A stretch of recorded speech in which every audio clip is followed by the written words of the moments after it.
I am here. I am awesome. I just hit the go live button like a minute ago, so I hope we're going live.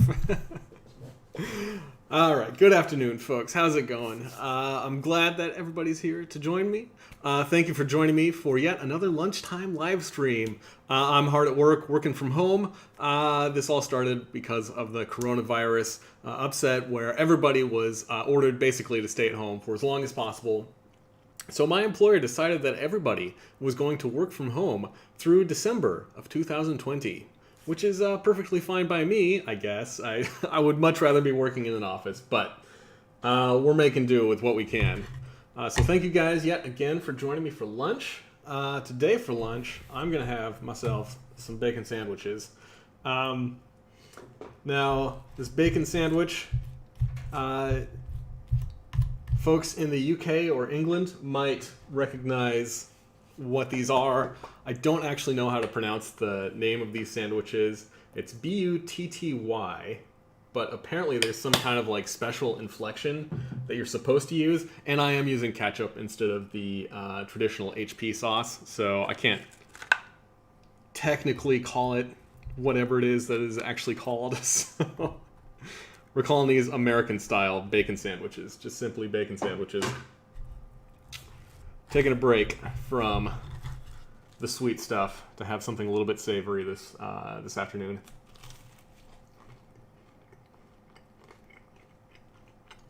Oh yeah, it's pretty great. Some toasted wheat bread, some thick cut pecan wood bacon. Got that cholesterol from the bacon, saturated fat from the butter.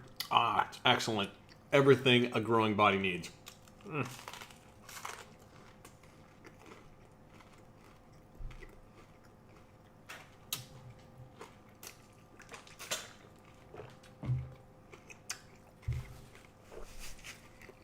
And I wouldn't have thought that having a little bit of ketchup on there would really improve the taste, but it does. Adds just that little extra zip. I think that ketchup is a pretty amazing condiment, if you ask me.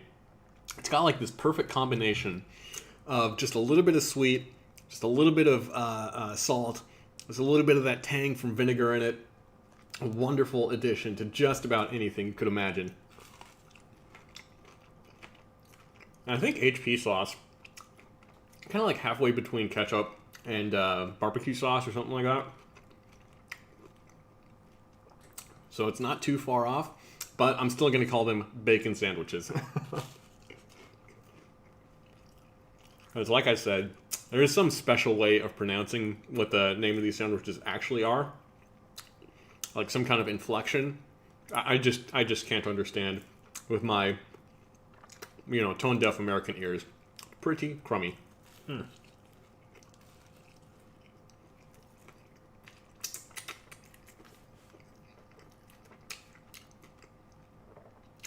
I better slow down on these though, because I only have enough bacon and enough fried bread to make a couple of these things, so I can't nosh too quickly.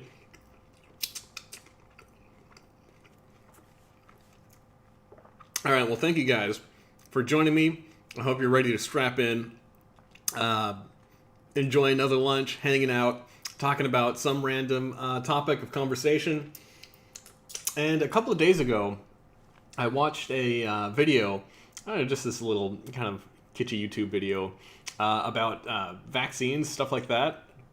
And I thought it'd be cool to kind of look into what exactly goes on with the immune system, because I think it is a pretty fascinating topic to understand what an immune system is, like how it works, I should say, how the immune system works, how vaccines play a part in it. And because there's a lot of controversy over getting people vaccinated, whether or not you should get people vaccinated nowadays. And I think it mostly stems from a lack of understanding of exactly what a vaccine is and exactly how they work.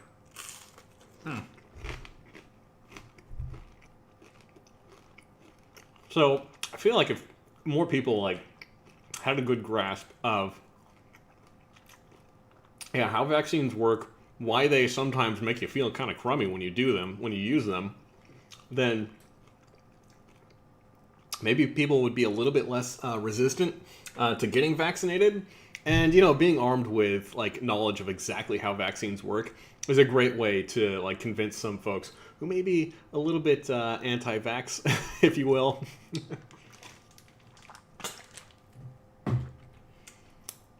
Because I feel like, you know, a lot of people who are anti-vax tend to point to, like, grand conspiracies of how the government is cracking down on people, cracking down on the populace, stuff like that. You know, making sure that they've got everybody under control. It's like, that is a really, really bizarre way to go about controlling the populace with vaccines. I don't see the argument for being anti-vaccination, but you know, if nothing else, it is, in my opinion, a really, really fascinating topic. Besides, like, it's your body. Why the heck wouldn't you want to understand more about how it works and everything like that?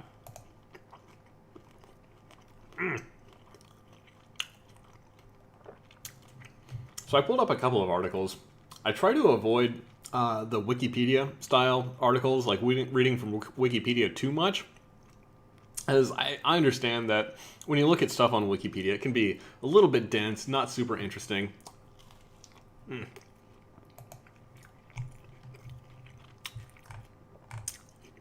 I thought this looked like a pretty cool article. It kind of goes over what acquired immunity is. And it's like, it's good to have an understanding of exactly what acquired immunity is and how exactly it works to really understand why vaccines can be really super helpful.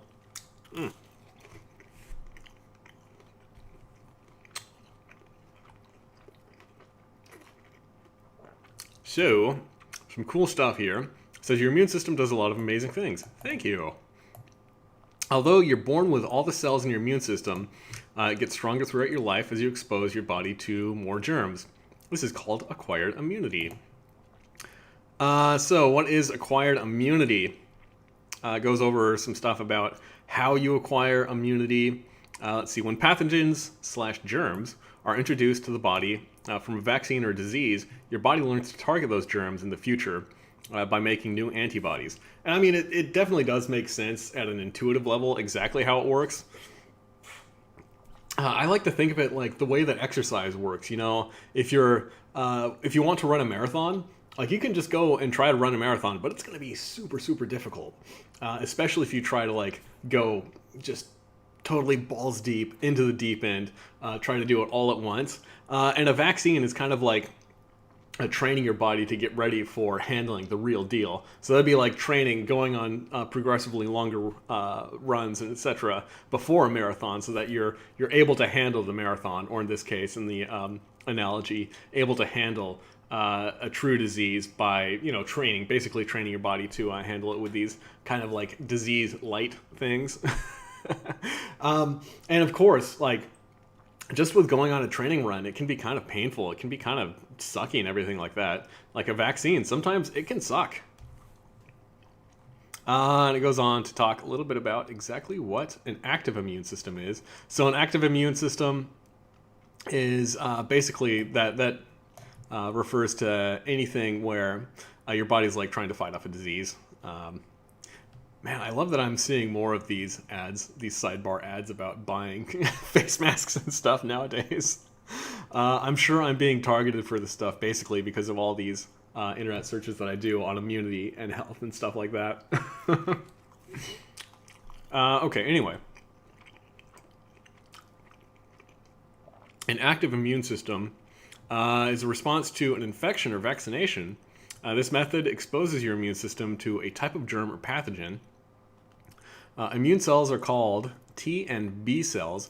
Recognize there's an invader pathogen. There we go, misread that.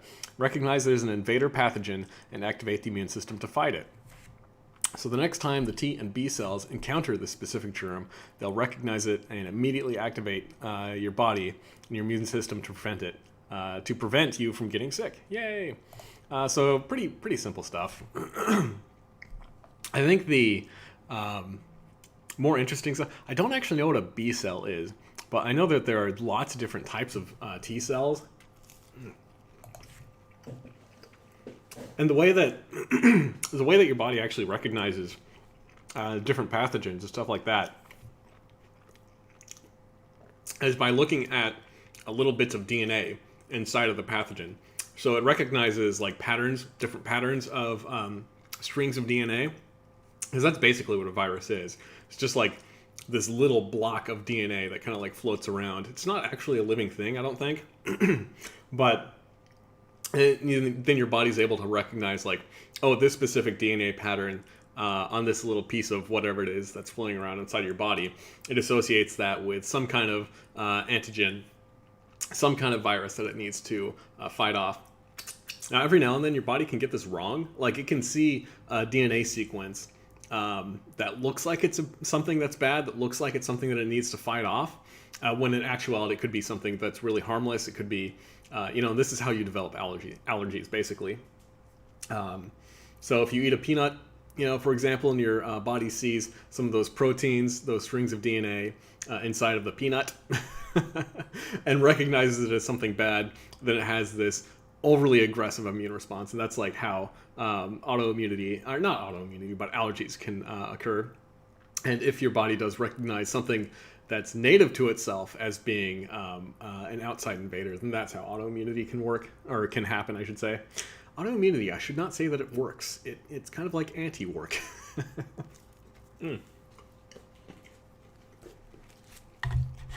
And before moving on, I'm going to make myself another sandwich.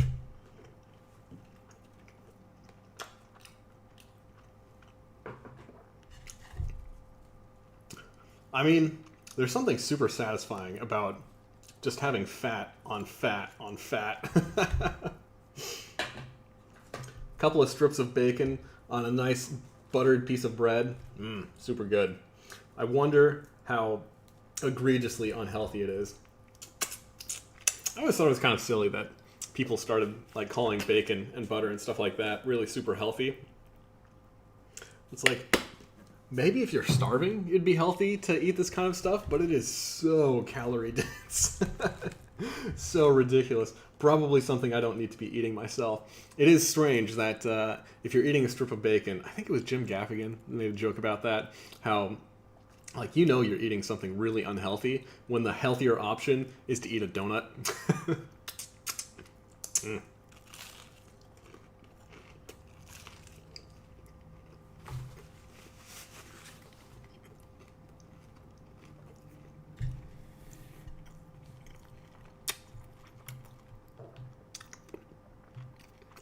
Good stuff.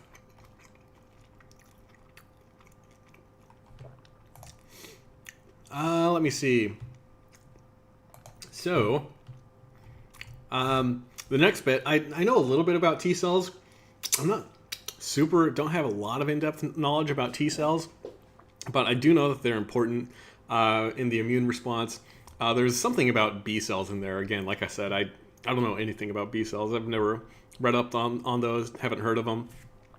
I think most people who do recognize T cells recognize them from killer T cells, which are kind of like natural cells that attack antigens, stuff like that. But there are lots and lots of different types of T cells. So when it comes to immunity, acquiring a disease, and vaccines, the bit that's most important are the memory T cells, obviously, so named. So when your body first makes T cells, it makes these things called naive T cells, or they're called antigen naive T cells. I guess I can just read through this bit right here. Let's see. Antigen naive T cells expand and differentiate into memory and effector T cells. After they encounter their cognate antigen within the context of an MHC, I don't actually know what an MHC molecule is, on the surface of a professional antigen presenting cell, e.g. dendritic cell, appropriate co-stimulation must be present at the time of the antigen encounter for this process to occur. Historically, memory T cells were thought to belong to either effector or central memory subtypes, each with their own distinguishing set of cell surfaces markers. Subsequently, numerous new population memory T cells were discovered, including the tissue resident T cells, stem memory cells, and virtual memory T cells. The single unifying theme for all T cell subtypes is that they are long-lived and can quickly expand to the largest number of effector T cells upon re-exposure to the cognate antigen. I think that bit is the really super important part, is that like all these T cells basically like sit around and remember the different kinds of antigens, viruses, bacteria, and stuff that you've been exposed to. And then if one of these viruses comes back that your body recognizes as something that it's already responded to, then all of a sudden those T cells that you might have a small number of that recognize that virus, all of a sudden they start multiplying like crazy, and then you get this giant force of T cells to fight off that antigen.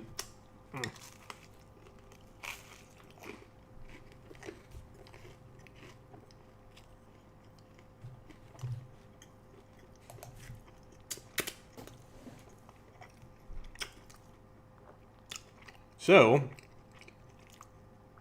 I think that it can get pretty complicated if you want to get into the weeds. Of course, it can get really complicated. Your body and medicine and everything is so freaking complicated. Like, there's a reason it takes like 20 years to become a doctor. That is for dang sure.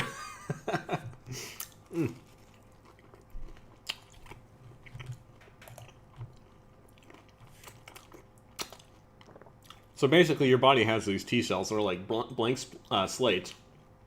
And then once it recognizes an antigen, then it creates T cells to basically like stimulate the rest of your body to deal with the T cell, or the rest of your immune system, I should say, to deal with the antigen, I should say. Good grief. I am getting all tongue-tied. So your body has these T cells that are quote-unquote naive, and then it turns those into the T cells specific to each antigen, each disease that you encounter. And then if it encounters those diseases again, then your body is recognized and able to respond to it super, super quickly. So that is where vaccines actually come in, which is kind of interesting. Oh, Frederic, thank you for joining the chat. It says, dude, those toast are burned. Yeah, it's kind of fried bread. I went fried bread style on them. Got a little bit of burn like on the outside, but it's actually pretty tasty, I think. I think having a little bit of smokiness on these bacon sandwiches, it complements the flavor.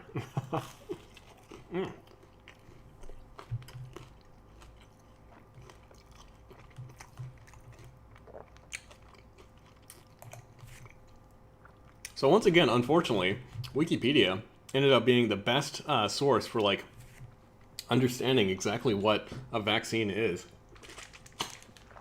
And I think this top line right here is like the perfect definition for what a vaccine. It is a biological preparation that provides active acquired immunity to a particular infected or infectious disease. Like super simple, super straightforward. You get a shot, and then all of a sudden, then your body's able to recognize the disease a little bit better if it runs into it again in the future. There are lots of different types of vaccines that I didn't even know that there were different types of vaccines in this way, but I think it's pretty interesting to see that you have inactivated vaccines, which are the most common ones, which is basically like putting bits of a virus or bacteria that have been inactivated, which it's difficult to say that viruses can be killed because they're not technically like biological things.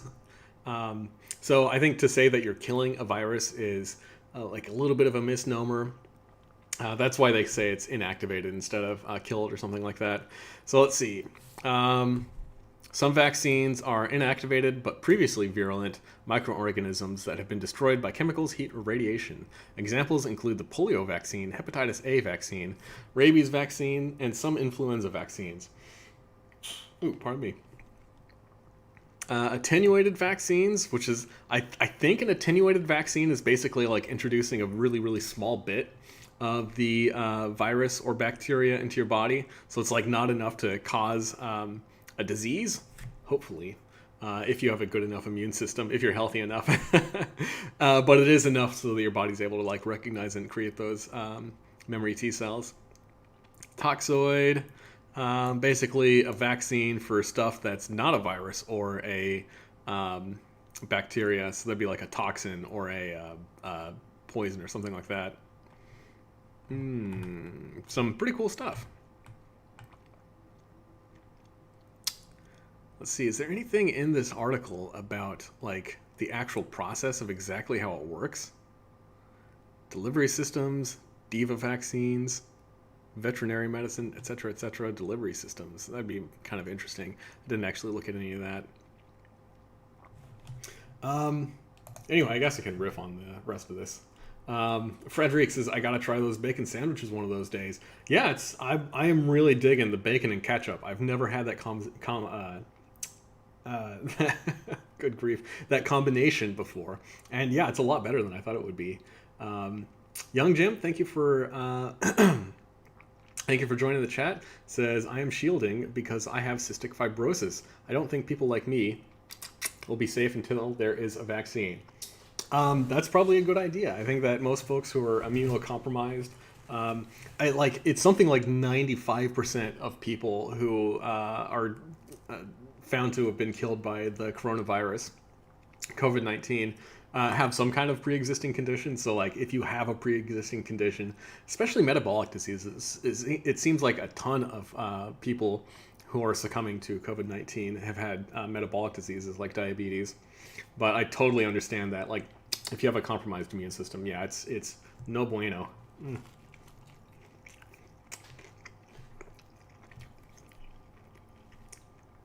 Unfortunately, if you already have a disease, and getting a vaccination doesn't actually do you any good. So it's the kind of thing that you need to like get out in front of and try to take care of before you have the disease. So I'm really like, fingers crossed they're going to develop a vaccine pretty soon. Unfortunately, like, what do you call it? Carbon-based chemistry, biochemistry. Oh my goodness, why can't I think of the name of the branch that's chemistry? Anyway, that kind of chemistry is a little bit of like shake and pray, basically, is how they call it, or stir and pray. Like there's not, unfortunately, it's a very unscientific process. It's basically just like try different things until you find something that sticks. So that's why WHO, CDC, even though it seems like they're moving really slowly on this, it's basically because it's a really, really difficult process to develop a vaccine, even if you have plenty of samples of the antigen to try to develop a vaccine for. So they're basically trying things that they've tried in the past and seeing what's most effective. It's really unfortunate, but you know, they do the best that they can.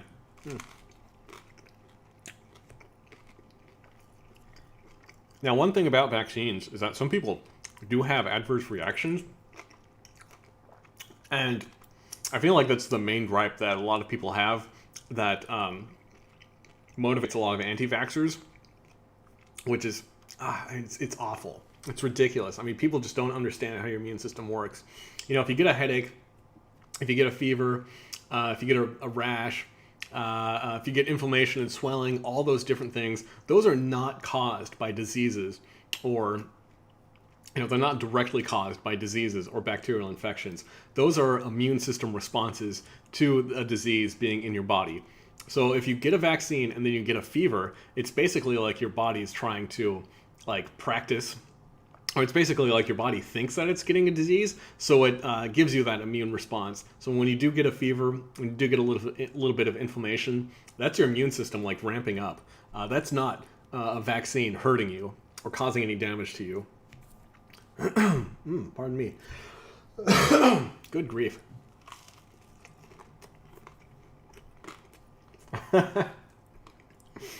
Young Jim, thank you, man. On another note, ketchup is great on a bacon. I'm not even going to say it. A bacon sandwich. I think if you had any like hardcore Londoners, they might cry foul at seeing me have bacon instead of HP sauce. Which, it's kind of nice that you can get, you know, international foods like HP sauce, stuff like that, or Marmite, stuff like that, just at just about any grocery store. I love that you can get foods from all around the world So close access.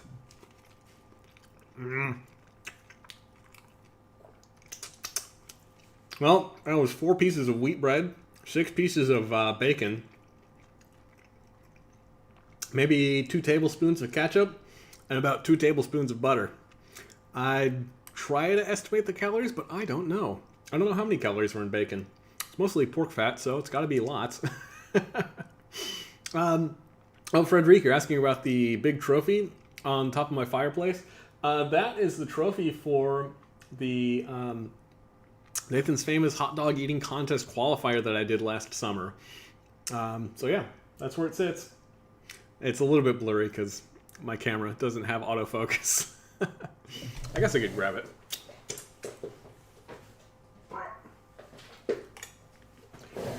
It's kind of a cool looking trophy. It's got the Nathan's Famous Hot Dog Eating Contest up there. It is all like plastic. Like, this stuff isn't super real, super expensive. It does have this nice base though. I don't know what this stuff is. It feels like it's marble or some kind of stone. So I like it. I think they've got cool trophies. I am a little bit sad that I won't be in New York City for the 4th of July hot dog eating contest, but I will be tuning in to see who's there because I'm interested to know. And I think it's going to be an awesome contest.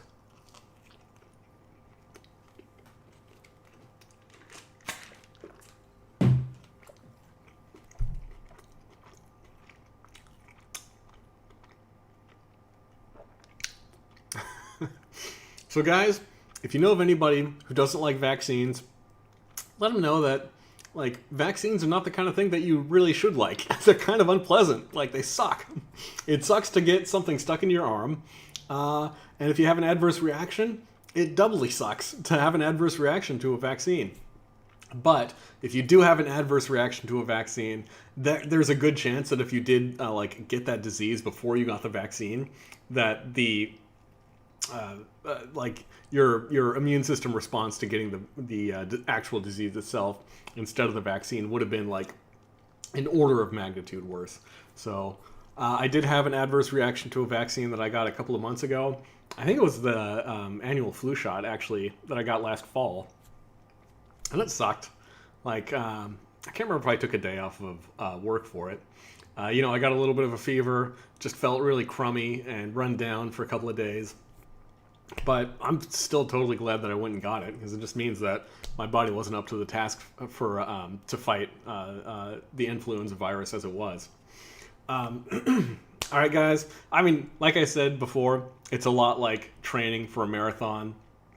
If going on a training run really sucks and it really feels really bad to run like 10 miles, then you just know that doing the actual thing, racing 26.2 miles, is just that much more difficult. And going for those kind of sucky training runs definitely makes the, when you get to game day, definitely makes it a lot easier. Pardon me. Frederic, you say it matches the scarf. Oh yeah, the American themed scarf.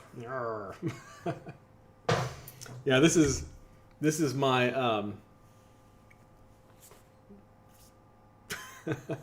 it's my anti-COVID-19 mask that I wear around. I've got a couple of these things, actually. These are running buffs. So I like giant scrunchies that you can wear around your neck. These things are kind of cool. They're really versatile. But basically, I feel like some people think that it's kind of makes you a weenie to wear a mask. Other people like really get angry if you don't wear a mask. So I think this is a good middle ground where it is wearing a mask, but generally the like ultra patriotic, like, oh, America, yeah, heck yeah, people who don't want you to wear a mask, they see the American flag and it makes them feel a little bit better. And thank you for mentioning the Oreo challenge. Yeah, if you guys haven't checked it out, I published that Oreo challenge. It's been sitting on my hard drive for like 4 weeks or something like that, so I was finally able to get to that.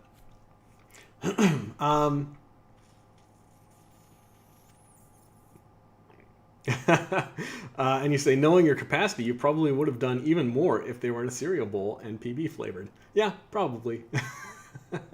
I couldn't say whether or not I was completely full at the end of that. I can't even remember, but I felt so awful. It was just like I couldn't eat another bite. All right, guys, thank you so much for hanging out with me. We've been going for about a half an hour. So I got to get back to work. It's been a wonderful lunch. I hope that you guys enjoyed your lunch. Guys, stay healthy. If you haven't gotten vaccinated, please do that. It's a good thing. Don't be afraid of getting a shot in the arm. Yeah, stay healthy, stay happy, stay hungry, all those good things. And until next time, I'll see you guys tomorrow. So peace out. You guys take it easy.